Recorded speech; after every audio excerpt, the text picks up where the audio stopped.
नमस्कार, बहुत स्वागत है आपका जोहार झारखंड में। आपके साथ मैं हूं सोनाली सिंह। बड़ी खबर लोहरदगा से, जहां के चंदकोपा गांव में महिला को गोली मारने की जानकारी मिल रही है। इलाज के लिए ले जाने के दौरान महिला की मौत हो गई। महिला के सिर में गोली मारी गई है। फायरिंग के बाद धारदार हथियार से वार किया गया। गोली मारने की वजह का हालांकि अभी तक खुलासा नहीं हो पाया है। मुख्यालय डीएसपी इस वक्त सदर अस्पताल पहुंचे हैं। इस पूरे मामले की छानबीन पुलिस की ओर से लगातार की जा रही है। महिला के सिर में गोली मारी है, हालांकि किस वजह से गोली मारी गई इसकी जानकारी अभी तक नहीं मिल पाई है। फायरिंग के बाद धारदार हथियार से हमला भी किया गया। गोली मारने की वजह का खुलासा नहीं हो पाया है। इसके अलावा मुख्यालय डीएसपी सदर अस्पताल इस वक्त पहुंचे हुए हैं, जहां पर पूरे मामले की छानबीन जारी है।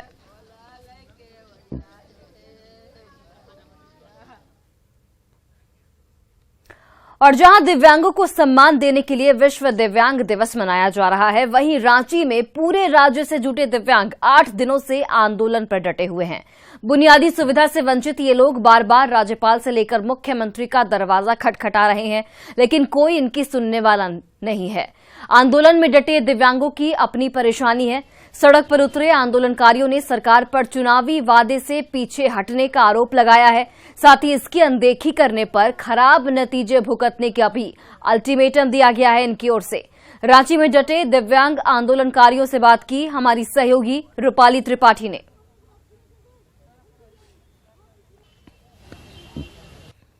जहां आज देश भर में विश्व दिव्यांग दिवस मनाया जा रहा है, वहीं झारखंड के जो दिव्यांग हैं वो अपनी मांगों को लेकर गवर्नर हाउस के बाहर घंटों से बैठे हैं। 8 दिन से ये आंदोलन जारी है, जहां पर कुल 150 अभी यहाँ पर जो दिव्यांग है वो इकट्ठा हुए हैं। पूरे राज्य में कुल 24 जिलों से दिव्यांग यहाँ पर इकट्ठा हुए अपनी मांगों को लेकर। क्या हुआ, क्या परेशानी? मैं सिद्धू कानू मुर्मू विश्वविद्यालय दुमका में पढ़ा रहा था और वहां से मुझे हटा दिया गया।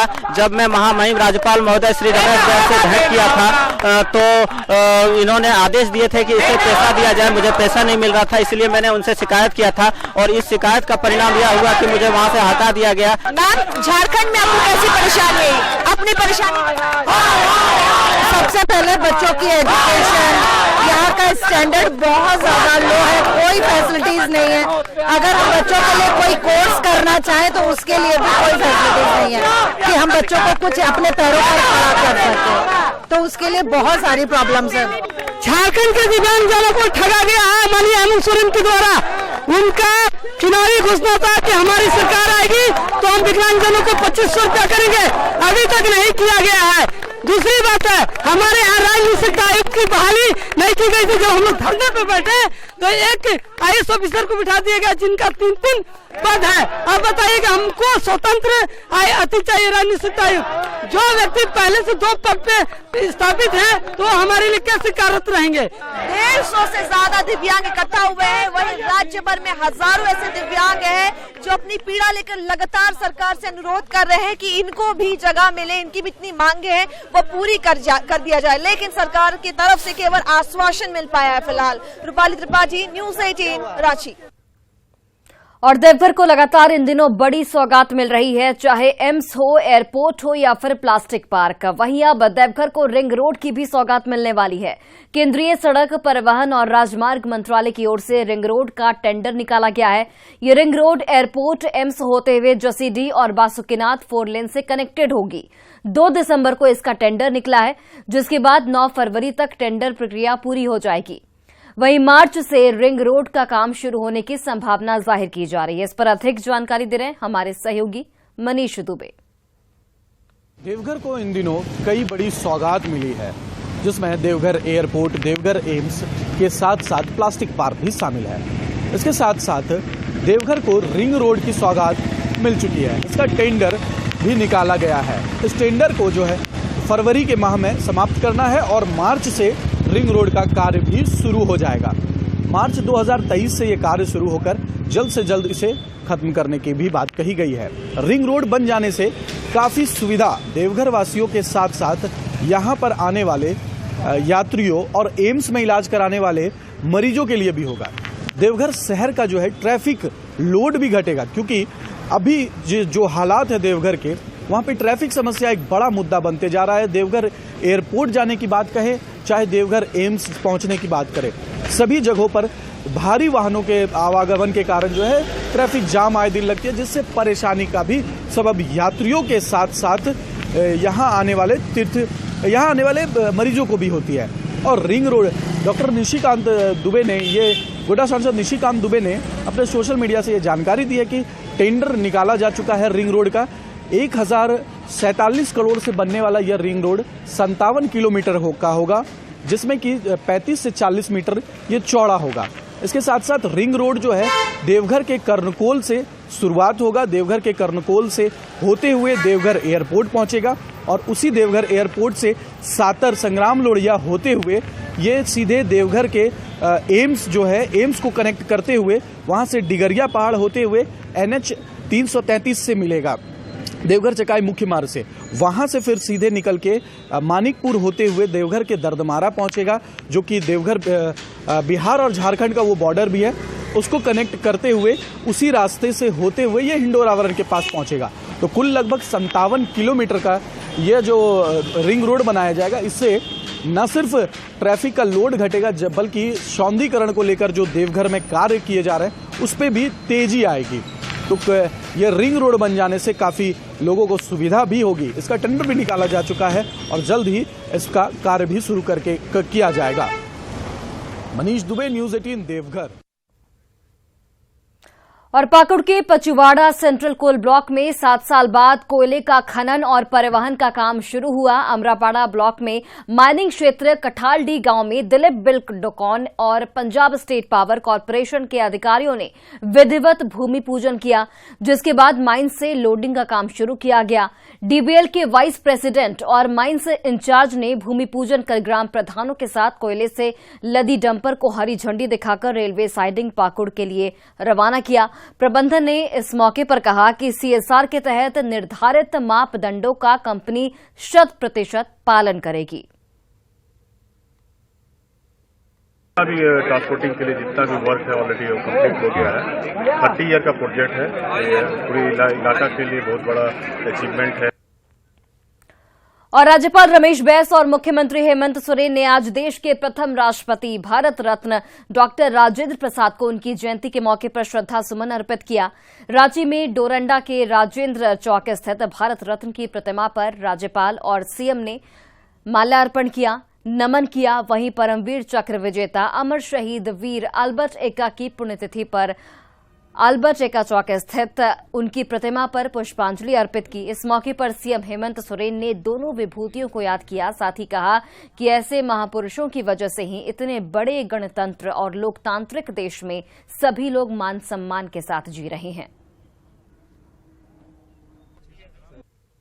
डॉक्टर राजेंद्र प्रसाद जी का आज जयंती है और एक झारखंड के आदिवासी समाज के वीर सपूत शहीद अल्बर्ट एक्का जी का आज शहादत दिवस भी है और ऐसे महान विभूतियों की वजह से ही आज हम इतने बड़े गणतंत्र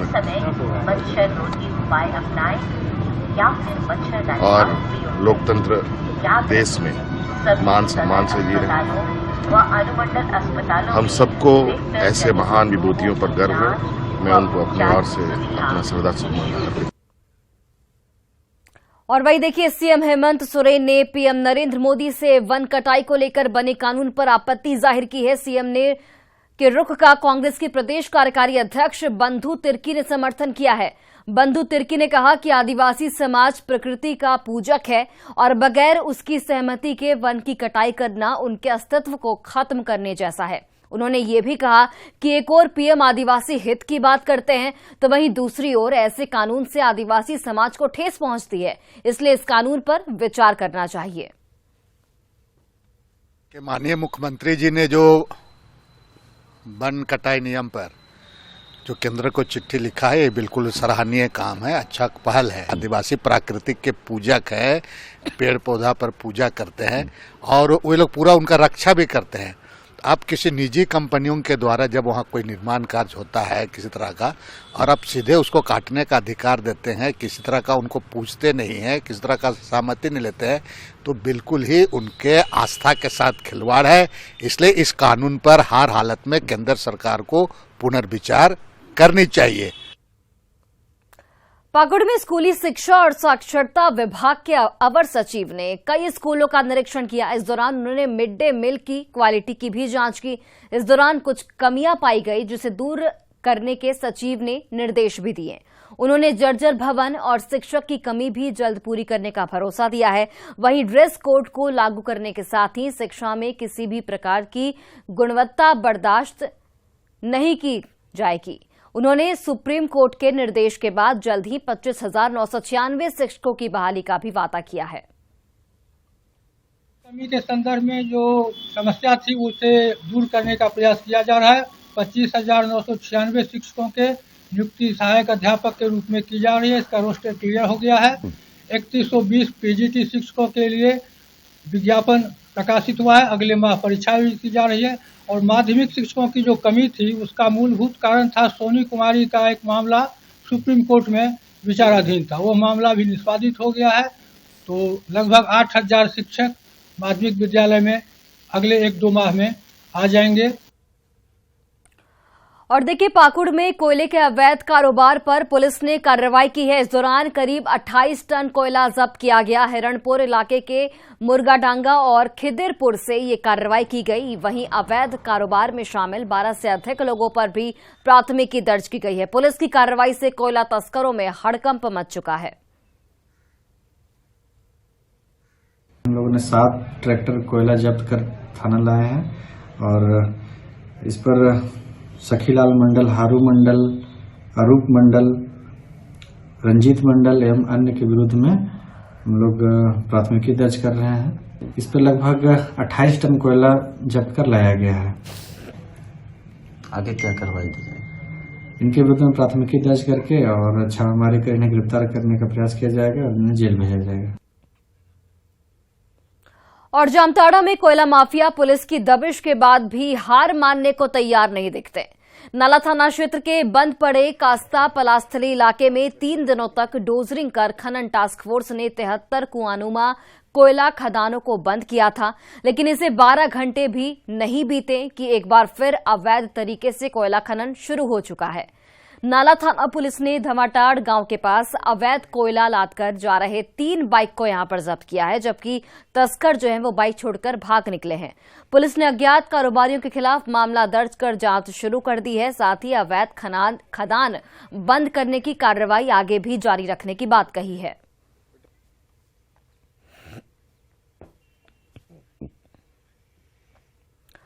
और धनबाद में अपराधी अपनी मनमर्जी से घटना को अंजाम दे रहे हैं। लोधना की 8 नंबर बस्ती में लगे बीसीसीएल के 500 केवी ट्रांसफार्मर कॉइल को काटकर चोर ले उड़े। चोरी की करतूत से करीब 300 की आबादी बिजली और पानी की संकट से इस वक्त जूझ रही है। लोगों ने इसके लिए बीसीसीएल के साथ ही पुलिस पर भी गंभीर सवाल उठाए हैं। लोगों का यह आरोप है कि एक तरफ बीसीसीएल ने सुरक्षा गार्ड नहीं रखे तो वहीं पुलिस ने भी गश्ती में लापरवाही बरती। लोगों ने हंगामा करते हुए ट्रांसफार्मर को जल्द लगाने की मांग की है।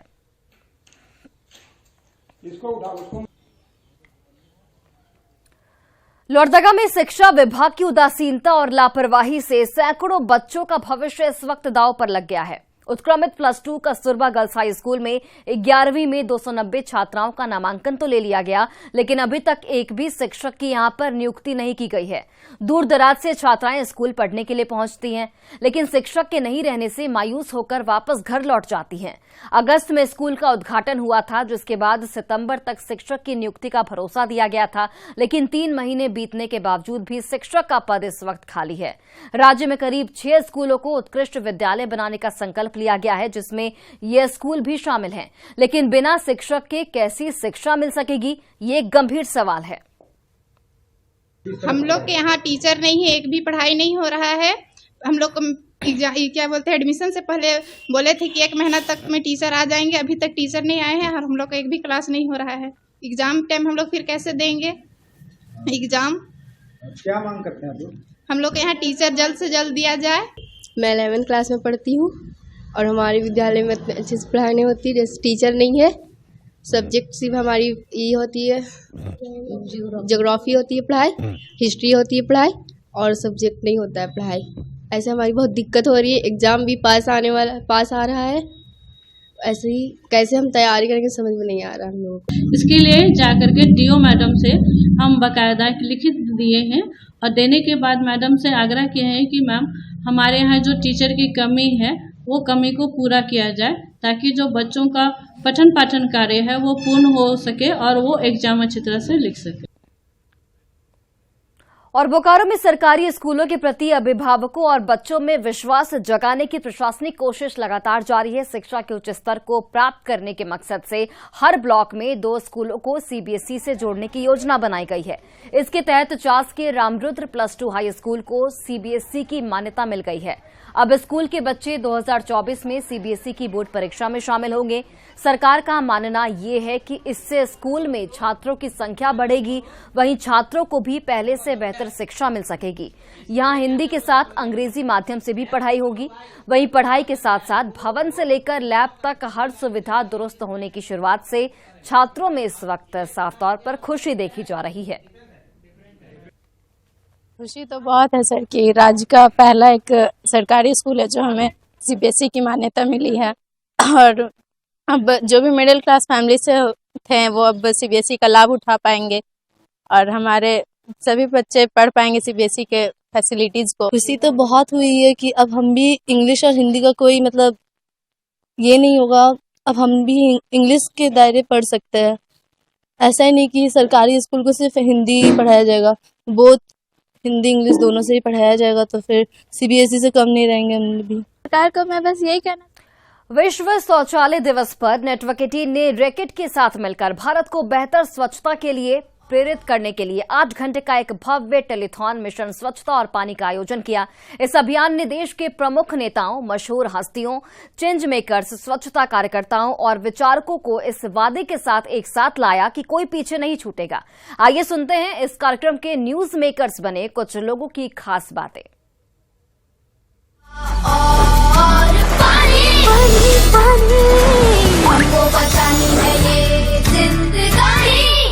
मुझे लगता है जो भी टॉयलेट जाता है वो उसे खुद साफ करेगा और उसको बराबर रखेगा, वो उसकी जिम्मेदारी होगी। याद रखना, क्योंकि क्या लिखा है वहाँ, मिलकर ले हम ये जिम्मेदारी, है ना। ये हम सबने मिलके करना है। पूरा का पूरा परिवार अगर साथ में मिलके करेगा तभी ही सफाई हो सकती है। उसी तरह पूरा देश भी मिलके जब सफाई करेगा, उस जिम्मेदारी लेगा, तो ही सफाई हो सकती है।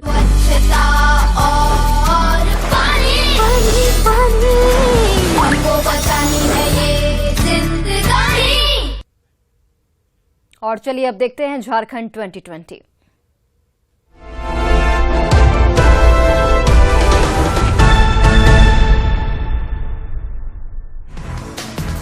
देश के प्रथम राष्ट्रपति भारत रत्न डॉक्टर राजेंद्र प्रसाद की जयंती डोरंडा में राज्यपाल रमेश बैस और मुख्यमंत्री हेमंत सोरेन ने किया नमन। सीएम हेमंत सोरेन ने पीएम नरेंद्र मोदी से वन कटाई को लेकर बने कानून पर जताई आपत्ति। सीएम के रुख का कांग्रेस के प्रदेश कार्यकारी अध्यक्ष बंधु तिर्की ने किया समर्थन। एम्स और एयरपोर्ट के बाद देवघर को मिली रिंग रोड की सौगात। 1047 करोड़ की लागत से बनेगी 57 किलोमीटर लंबी सड़क। मार्च 2023 से काम शुरू होने की संभावना। पाकुड़ में 7 साल बाद पचवाड़ा सेंट्रल कोल ब्लॉक से खनन और परिवहन का काम शुरू। कंपनी के अधिकारियों की मौजूदगी में जमीन भूमि पूजन हरी झंडी दिखाकर रवाना किया गया डंपर। सिमडेगा में 73 मवेशियों के साथ हटे टांगर। पुलिस ने एक तस्कर को गिरफ्तार किया। गुप्त सूचना के आधार पर की गई कार्रवाई। गुमला में डीसी सुशांत गौरव ने रात में लिया शहर का जायजा। जरूरतमंदों के बीच किया कंबल का वितरण। धनबाद के लोधना में ट्रांसफार्मर कॉयल काटकर ले गए चोर। चोरी की करतूत, बिजली आपूर्ति ठप। पाकुड़ में स्कूली शिक्षा और साक्षरता विभाग के अवर सचिव ने कई स्कूलों का किया निरीक्षण। मिड डे मील की क्वालिटी की जांच की। जामताड़ा में हॉकी संघ की वार्षिक आम सभा की बैठक में कमेटी का पुनर्गठन। सर्वसम्मति से अध्यक्ष पद पर हरिओम निर्वाचन। जामताड़ा विधायक इरफान अंसारी ने लोहारंगी गांव में शोक संतप्त परिवार को दी सांत्वना। सड़क हादसे में मारा गया था लबेसर हेम्ब्र। शहीद खुदीराम बोस की जयंती आज। बोकारो के सेक्टर 12 में शहीद की आदमकद प्रतिमा पर लोगों ने दी श्रद्धांजलि। 18 साल की उम्र में ही आजादी की लड़ाई में दी थी शहादत। गुमला के जशपुर में स्कूटी और बाइक में जोरदार टक्कर, हादसे में 3 लोग जख्मी। देवघर के बैद्यनाथ धाम ओपी में तैनात सिपाही आनंद किस्कू की हार्ट अटैक से मौत, कई दिनों से तबियत थी खराब। जामताड़ा के पबिया बाजार में 3 दुकानों में लगी आग, आग लगने से हजारों की संपत्ति का नुकसान। देवघर के कुंडा में जमीन विवाद को लेकर मारपीट, 2 लोग गंभीर रूप से जख्मी। झारखंड में बिजली संकट से लोग बेहद परेशान, कम बिजली आपूर्ति की वजह से 8 से 10 घंटे तक हो रही बिजली की कटौती। देवघर में जसीडीह थाना क्षेत्र के पुनासी डैम के कैनाल से एक महिला का शव बरामद, परिजनों ने हत्या कर शव फेंके जाने की जताई आशंका। हजारीबाग के चौपारण इलाके में हो रही अफीम की खेती, 500 एकड़ से अधिक वन भूमि का किया जा रहा है इस्तेमाल। लोहरदगा में मुख्यमंत्री हेमंत सोरेन के संभावित दौरे को लेकर बैठक, सरकारी योजनाओं में जिले की उपलब्धियों की हुई समीक्षा। बोकारो में सरकारी स्कूलों के बदल रहे दिन, सीबीएसई से जुड़ा रामरुद्र +2 हाई स्कूल पढ़ाई को बेहतर सुविधा के साथ छात्रों को प्रतिभा निखारने का भी मिलेगा मौका। और फिलहाल इस बुलेटिन में बस इतना ही। आप देखते रहिए न्यूज़ 18 बिहार झारखंड।